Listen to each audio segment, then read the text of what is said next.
Go ahead. Yeah, sorry, I had to get my mind right, man, for this episode 10, bro. I'm happy that we finally reached our goal with the 10th episode. Nigga run out of steam with the office. Man, who you telling, bro? I've been struggling. I've been struggling big time. I'm telling you. We're just trying to find what to wear. Usually I come home, wife be like, you know what you wear? I'm like, yeah, I know what I'm wearing. I'm ready. Got my little shoes laying out, all of that. She's like, you know what you wearing? I'm like, no. Like, man, I don't have a clue.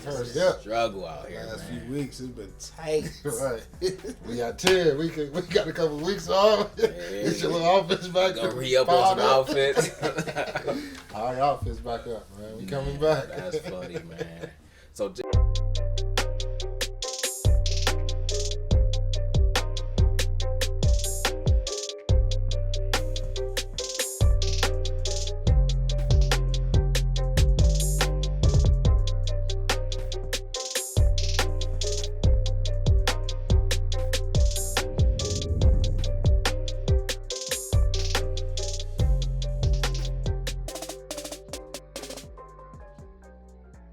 Tell me about this camp, man. Fill me in.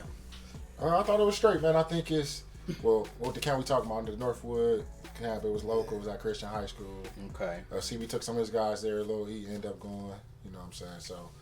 Now, was West Catholic there or just Little E from West Catholic? No, it's an individual type of camp. So, for all 22 and 23 graduates, you know what I mean? So, give them a chance to open them up today. You know what I mean? Like one day type of thing. 40s and short shadows. And, yeah. You know, individual drills and one-on-ones and stuff like that. So it was cool to see. So I was at work, you know what I mean? I get off, I go up there real quick just to check it out. Because I want to see Lil E do one-on-ones. You know what I mean? See where he at, how he competing. He looks straight, but, you know what I mean? My same takeaways, I was talking to CB, like, bro, I think today's athlete is just a little different than what we accustomed to. The fire, the level of the competitive fire, shall I say, is totally different than what I know and recognize. You know what I'm saying? I ain't trying to dog nobody. I just think it's a little bit different, man. Yeah, I got you. So, what were some of the takeaways that good, bad, and what could be improved on that you've seen that can be used as a catalyst to work on moving forward? Just to improving technique and things of that nature, which will allow you to be more confident. And not saying that confident was a bad thing, especially for speaking for Lil E. It wasn't a bad thing, but it could always be more. You know what I'm saying? So like, and what I mean by that, him standing on one side, guarding guys that he know. You know what I mean? It would have been good for him to flip side, playing corner. Go hold somebody that you're unfamiliar with, that on you the don't unfamiliar know. side of the field. You know what I mean? Just different school. All of that. Yeah. Just take that challenge while you got a chance to. You at a camp. Nobody care if you get brain. Nobody even gonna remember this. Ain't no points being scored. Yeah. You know what I mean? Just take those type of challenges while you get a chance. I like that. Well said. Bro, and it's crazy that I think about it. Like, so I'm gonna talk about the camp piece, and we had like 8 kids go, and I think our mentality going into it, we have this high expectation. Like, you know, when I seen our kids doing one-on-ones, I didn't expect our kids to go against each other. Like, what are we doing? And you thought that was common knowledge that they should have known not to go against each other. Why you gonna make each other look bad? And Coach Myron's like, man, we comfortable. And I'm like, it's comfortable. And I see our kids going against kids they train on Sundays with our sleeper recruits. Yeah. They going with each other. And I'm like, no. Like, this was the perfect opportunity for kid to get a ton of reps. Yeah. Like, literally, bro. It was one-on-ones, but guess what? The DBs was probably like 10, 15 of DBs, 15, 20 receivers. And you can get mad reps. Because kids is hesitant, bro, to feel a fear of failure. You got a few confident kids out there. Yep. Okay. But they're not vocally confident, but you could just tell by their appearance and how they carry themselves, the confidence. And then everybody else is a little timid, a little fear of failure, bro. But you go on the east side of the state, them kids is confident, they loud. That's just how it is over there. And I was talking to one of my kids today in the room, So, I had some kids in the room today, and we had 2 kids. So I had one of the kid, he worked his butt off. He's been working since March with the whole training. The other kid haven't done any football workouts at all. He's just been doing some basketball stuff. But the kid that ain't been working, he was like overconfident that he had beat this kid in one-on-ones. Like, and the other kid was just like, he didn't have confidence. Like, I'm like, wow. That was interesting to me. And I'm upset at that. Bro, you've been working your butt off since March. He ain't did nothing. Like, literally nothing. I told him this. I said, look, when y'all go compete on Wednesday, man, if you don't beat him 3 out of 5, man, like, you can't help me, man. Like, I just felt disrespected, man. As a coach, you've been putting in all that work, man. Lifting weights, player development, going on Sundays. But the culture nowadays, they got the talking part down, CP. Like, you said the one player, he ain't putting no work in, but he got the talking part down. Bro, I'm a do. Then when he don't do, he gonna still, man, bro, I ain't did nothing. You know what I'm saying? He got a that's his excuse. Again, to talk. They know how to do that, bro. So that's just today's kind of culture, man. But what I will say on the building side of things is I did see my son for the first time compete in a way that I didn't see him compete before. You know what I mean? What's up, man. So we got some positives to pull from. He ran a good 40. Short shoulder was decent. So was the sleep, what you guys do as sleeper recruits, was that the training that they get? Was this camp should have been a good display, like for them to show we've been putting this work in on Sunday nights, and now we got this camp that's a bigger little showcase with an area college, with some college coaches. I think that might have been potentially there, and so it should have all came together. But what you guys are saying is that some cats ran from the moment in one-on-ones. The individual, Lil E was the best. DB had the best technique. He knew every drill. You know what I mean? I seen some of our linebackers do well. You know what I mean? Because they doing some of the stuff we teach. Yeah. Some of the receivers. So they was comfortable with those drills already. Yeah. They was comfortable with the individual I'm good drills. with that. But when that spotlight come, one-on-ones, competition, spotlight is one-on-one, me versus you. When I can get 20 reps, but if I'm only due to get 10, I'm gonna get my 10. Then I'm a But I could have flipped in and did, you know what I mean? Did my 20 and been everything. Showed everybody what I really have. Showed more skill, but some guys are stepping it back, even for the receivers. The same exact thing.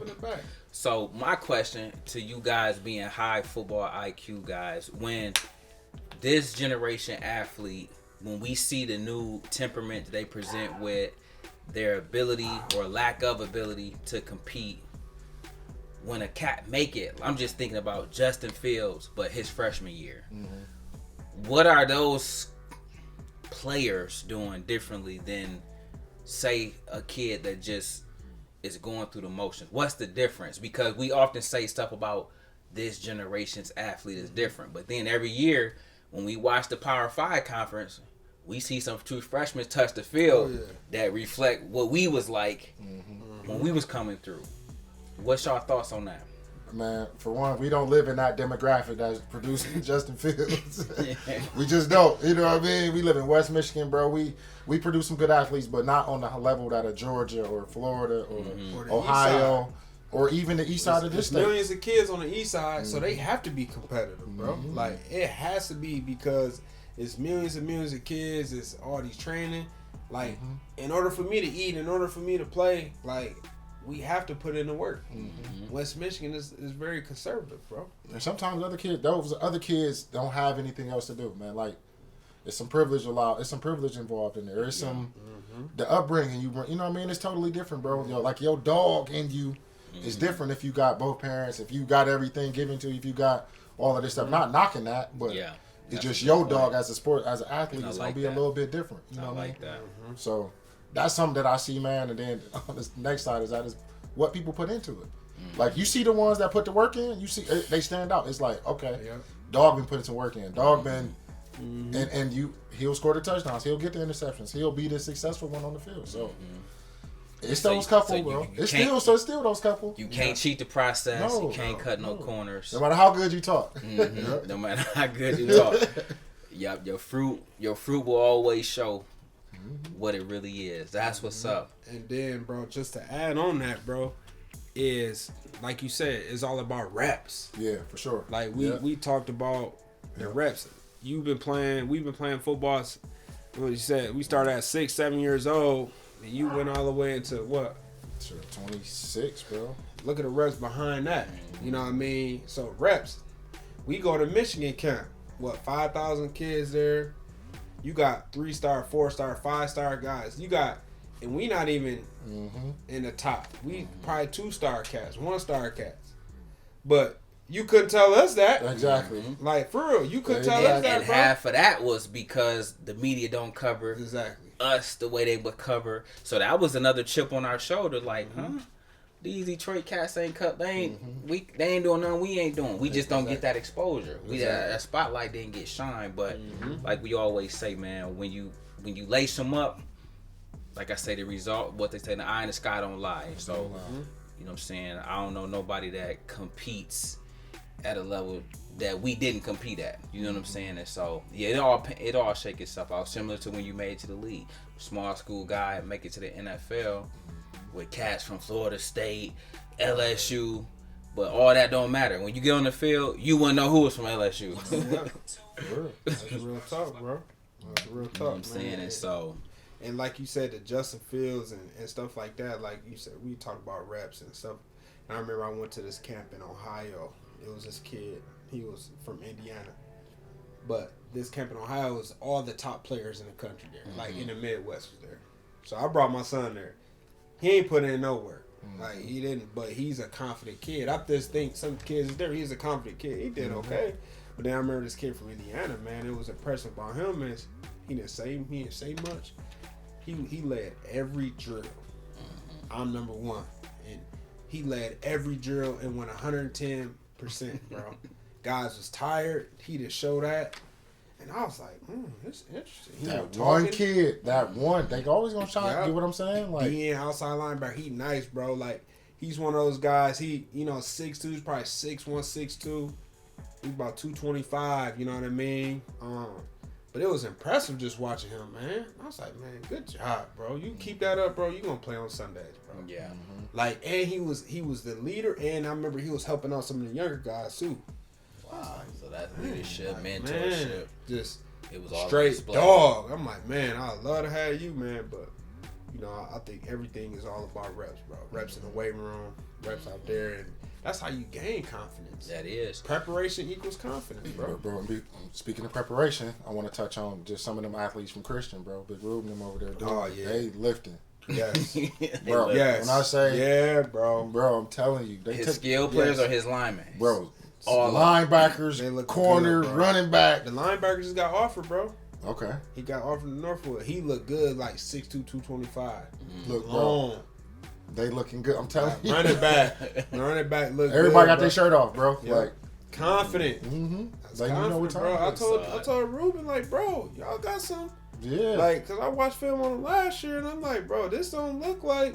Yeah. It's like, bro, y'all looking good. He's like, CB for real. I'm like, bro, y'all bodies look good. Like, literally, bro. Like, literally. Yeah, preparation eliminates nervousness. That's why they keep focusing on reps. Because if it's any young guy watching this, man, the best way you can make sure that you show up on game day, whatever game day is for you, is to prepare. That's why, for me, just speaking for me personally, but this is true for these guys, game days was easy because the work was put in on the front end, on the weekends, at Paulai, at King. And so I often tell the story. Now, I was a two-sport athlete, football and basketball, and I consider myself to be equally good in both. But just thinking with basketball, when you play basketball in the inner city, we hacking, we holding, the game is so different that when you play simulation with referees, it was a breeze. And so people wonder how I dominated high school sports, because King and Paulai was way harder then the game with refs. You calling fouls. Ain't no fouls at King. Exactly. You know what I'm saying? Exactly. I get to shoot 2 free throws. Oh, so I'm gonna get 10 a game off the free throw line because I wasn't gonna get that call at the park. Right. But then my game was nice, inside, outside, and then I'm gonna lock everybody up in the city. So I'm at least get 6 points off of steals a night. And so preparation eliminates nervousness. And if you guys want to be confident in your craft, whether it's football, basketball, baseball, put in the work. That's the message that they sending. Put in the work. Repetition, practice, preparation. Fear of failure. Don't be scared to fail, man. I was telling kids today. Like I told a kid today, I'm like y'all going against each other in one-on-ones and you scared to fail. And I was talking about the little play I made, an option play. I said Monday through Thursday, I had a lot of games. Man. And then Friday, the confidence, the cockiness, the confidence went poured out. And I put a lot of money on it. And then I lost all the money I gained.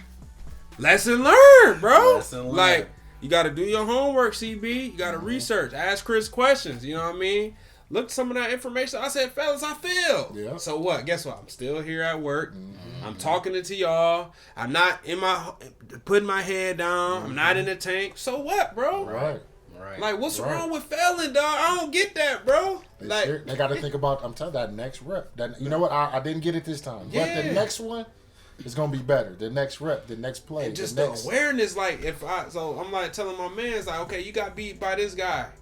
The first time, it don't, like I knew in my mind, like, what not to do the next time, bro. Yes. Like, I don't. That's why, okay, bring him back up here. So I'm not going to lunge at him. He made me look stupid. You know what I mean? I don't know, man. It's just like certain things like that. One lesson that being a DB taught for life lesson was to have a short-term memory. Right. As a DB, the DB coach would always say, at some point you're gonna get beat deep. Yeah.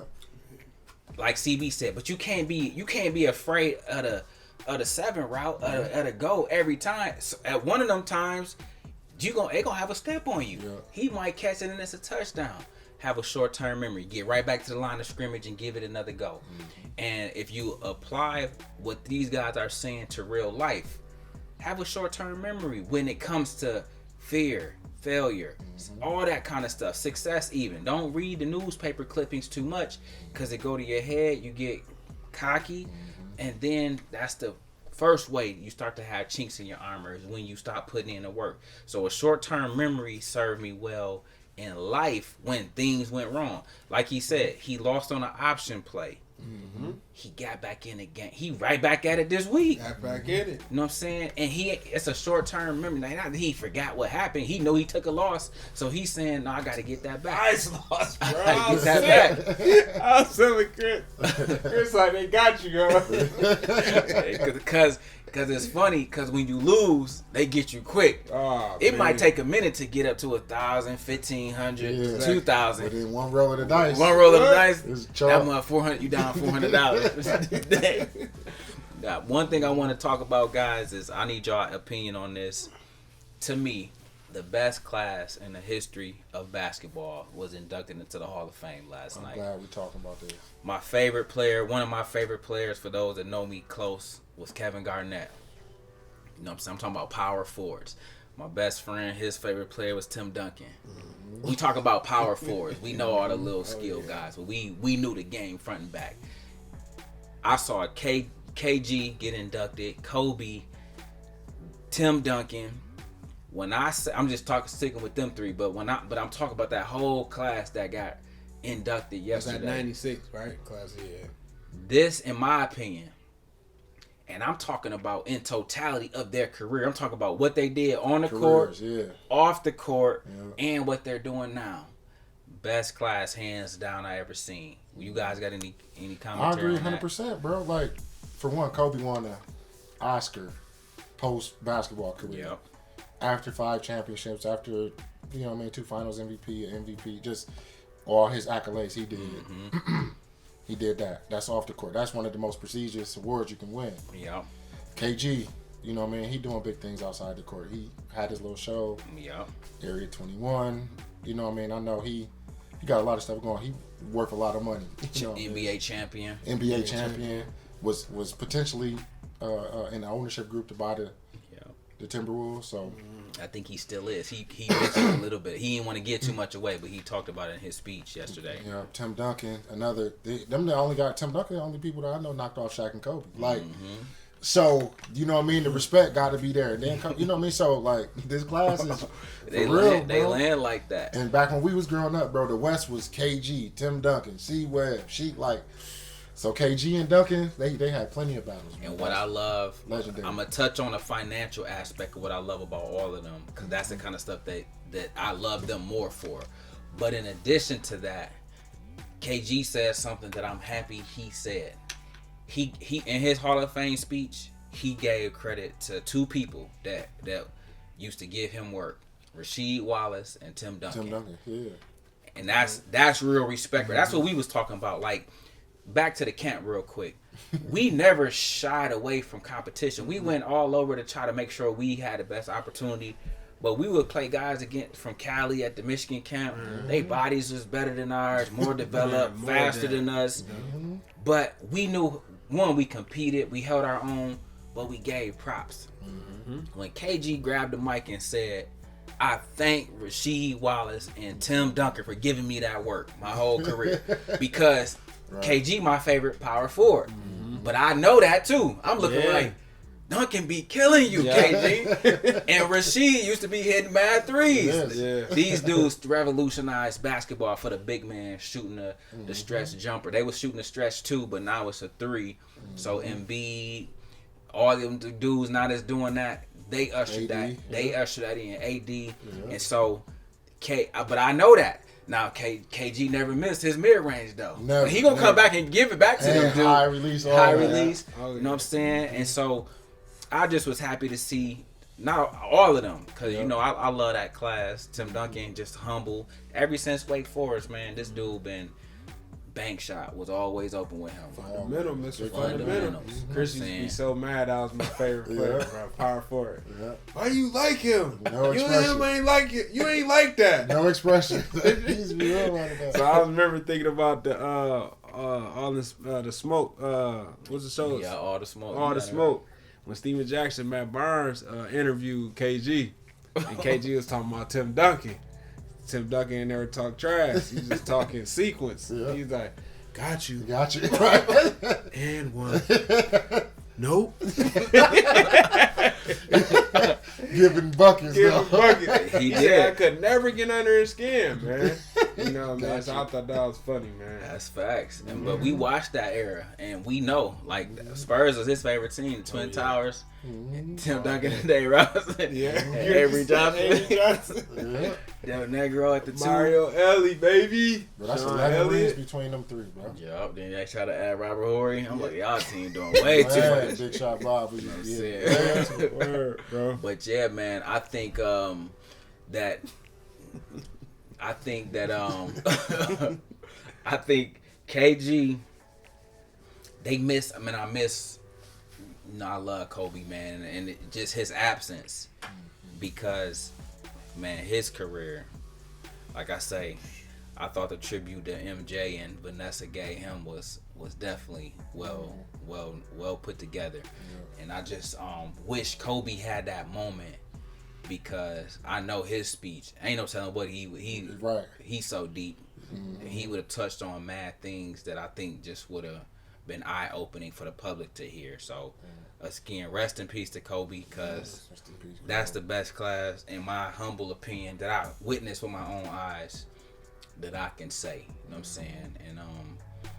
And especially how it ended. Like I say, like LeBron class, him, Melo, they making D-Wade. They gonna have a strong case too. But that's a close second. But it's about how you finish. They might go in at different times too. Like they might go in at different times. But look at all of them were champions though. That's what I'm trying to get at. Like, no knock, you know I love Karl Malone and Stockton. I love Ewing. The Knicks was my squad. Larry Johnson, Allen Houston, Spreewell. They didn't get the ship. They didn't. But Garnett got the ship. Garnett got it. Yeah. Duncan got it. Yeah. Bosch. He Bosch, but yeah, Bosch just got in, so it's gonna be a different like. You got and Kobe got it. Yeah. They all won. So man, it was a beautiful thing, man. I gotta say, all of them is my guys. I'm a fan. 96 class. I know J Kidd in there, Marbury. Right? Or nah, J Kidd. Nah, he was before that. 93, 94. Right? Yeah, I mean, I think yo, dude, Stephon Marbury, Kobe. I think that was rookie year '95. Yeah, Abdul Rahim. Yeah, I remember having that Word he picture. was. Yeah, that picture. I was Yeah. like, Ray Allen. AI in there, ain't it? Yep. mm-hmm. Yeah, they had a hell of a class. Yeah, that's the best, bro. It's over, bro. Like draft class, but the Hall of Fame, going into Hall of Fame, it's gonna be hard to beat this, bro. It is. That's fact. 11 rings in between just Kobe. You know what I mean? Kobe and Duncan fought for them, bro. Yeah. Like, They did. So what I love about it, guys, is this. man, that's my guy. Yeah, that's this guy, C Webb. C Webb, Bosch, they got a good class too, but it ain't this. But I'm happy for C Webb too. We'll touch on that. Yeah. What I'm loving though, financially, all of those guys is solid. Responsible. I ain't seen them on 30 for 30. I ain't seen them make a headline for losing a home, being broke. You know what I'm saying? And so, even when they try to say what they said about AI, he had an advisor that put up $1 million for him. I told y'all what $1 million can do if you just put it in the dividend stock. I know he's paid for life. You know what I'm saying? He might can't live at this level of lifestyle, but I know he ain't broke. I know that for a fact. And so, point being is, financially, those guys were sound. Those guys were sound on and off the court, and that's what I love about them taking the mantle and making sure that they don't be the statistic, don't be the next episode of 30 for 30 going broke after your career is over. So I'll touch on that, bro. And we talking about some of the biggest NBA money makers between Kobe and KG. KG the big ticket. Remember, he was that $100 million contract. Yep. Yeah. He was one of the first ones to get that, bro. So, and Duncan was straight too, because he started taking small money at the end of his deal. Like, I'm good. I don't really. You just build a team around me. Build a team around me. And what I love about them too, Kobe and Garnett, straight from high school. Both of them. They were more susceptible to make financial mistakes than any of those guys. Duncan got 4 years at Wake Forest. He did all four. You know what I'm saying? He's so mature. He was killing Wake Forest. He killing the whole national college landscape. Then killed the whole NBA. For But 20 years. he 20 years. But he was mature with his money. He came into the game. Garnett them out the mud, straight from the trenches to the league. Kobe, straight from the trenches to the league, managed their finances well. And like I said, it was just phenomenal to see. You know what I'm saying? So, again, I salute those guys for the same simple fact of, again, holding down their finances in a way that allowed them to live for the rest of their days comfortable. Since we own Hall of Fame, bro, let's touch on the new class. C Webb, Bosch, Chris Bosch, Paul Pierce. I think it's one more. Yeah. But I know those guys for sure going in. C Webb being my guy, I'm excited, bro. Like, that's what's up. Just how KG, you know what I mean? I watched all them games, bro. Staying up late watching the Sacramento play. You know what I mean? So, and from Michigan to Sacramento to Detroit, I went to take my mom to the game, bro, when he was in Philly, just to watch him. You know what I mean? Yeah. Detroit versus Philly. You know what I mean? So. C Webb, my guy. Salute to C Webb and all the new. Salute to C Webb because he's from Michigan. We hometown Michigan boys. Did he make the NCAA Hall of Fame though? Yeah, he did. He did the Naismith. He did. Nah, this the one. He in this one, not the next one. NBA. Yeah, he it's in one, bro. It's the big one. You know what I mean? This is it.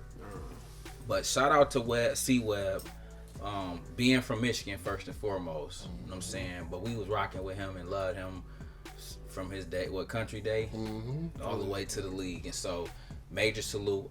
I'm giving some love to Paul Pierce, man. Yeah, the truth. Yeah, I'm giving some love to Paul Pierce. I'm talking about, we watched him in college. Yeah. And just to see his maturation, him become an NBA champion, him exude that confidence that CB be talking about. Yes. You know what I'm saying? He might not have been the most athletic. But his confidence, was through the roof all the time against the best of the best, and he held his own. Nobody can't say no matter what you did to him, you can't say he ain't do it back. Exactly. You can't say he ain't gave you 30, 35, 40. No, man. So shout out to Paul Pierce as well. So I'm excited for him. And Chris Webber. And Chris Bosh too, man. Career cut short for the blood clots. You know what I mean? He got a chance to play with LeBron, D Wade. He was on that magical run, with them guys. So shout out to all of them, man. To this year, the 2020 class and 2021. Definitely. I would say really quickly, what you guys think about the play-in tournament? They doing it, so it's cool, but I think 7. If you setting 7, bro, I should be straight. Like 8, 9, and 10, let them battle it out. You know what I mean? But so that's just my take on it. I understand the NBA. They want to, you know what I mean, add more games, more excitement, a new format. I get it, bro. And the business side of me. So what's the play-in tournament, bro? 9 play 10. Right. Where the winner. So if you the 9th seed, you got to play the 10th seed. Yeah. You know what I'm saying? The winner of that play the loser of 7 and 8. Yeah. You know what I mean? So if you in the 7th seed, so Brown about to play one game. Brown about to play Steph. 7 about to play 8. Warriors, Lakers, to see who win. They get this 7 seed. And then whoever lose got to play the winner of 9 and 10 for the 8th seed. But if the 9 and 10 win, they got to win 2 games. 9 or 10 got to beat the 8th seed twice. That's crazy. You know what I mean? Because they got to win the first game and then they got to win. Right. So my point, the business side of me, I see the business side of that. Right. More games, more ad revenue, bigger contracts for players because of this kind of stuff. But as a fan, like I say, we done now. I can just watch the game as a fan. It's gonna be interesting. It's gonna be competitive, and it's a way to keep you from tanking the end of a season. You know what I'm saying? You gotta play. You know what I'm saying? You gotta try to put in some work to. You can't pack it in to try to get that draft pick. Nope. You gotta play it out. See if you get in. See if you can get one of the seeds to make the playoffs. It's a way of bringing new eyes too. Like, if you never heard about a play-in tournament, you're like, man, what's that? Yeah. Let me check out the play-in tournament on. Let me check who bought the. You know what I mean? So I'll be checking it. Yeah, I'll be checking it. Like all these guys with these marketing plans, but it's just. But COVID gave people a chance to revamp some stuff, bro. The exhibition boxing. You know what I mean? This little. Why not? Try it. This ain't bad to me. You know what I'm saying? Now, I don't want something like, I'm a LeBron guy, so I don't want LeBron to suffer an injury in a play-in tournament. Exactly. And then it stop a run that he would have for the finals. So I'm just hopeful that something like that don't happen. But other than that, I like it. Yeah, I ain't tripping on it either, man. Again, man, you gotta be open-minded to all this new stuff that's coming on because and you stuff you gotta salute the evolution of the game and at them coming up with new innovative ideas. Yeah, for sure. So I respect it. Everything ain't gonna be how it was when we was growing up, and I'm sure the stuff we did when we was growing up, the generation before us had something to say. And so, like I said, I embrace a lot of this stuff. I embrace the new guys, the new rappers, the new artists. Yeah, you have to. You want to stay within the know. Exactly. Y'all good? Yeah, I'm good, man. I'm good, bro. I'm good.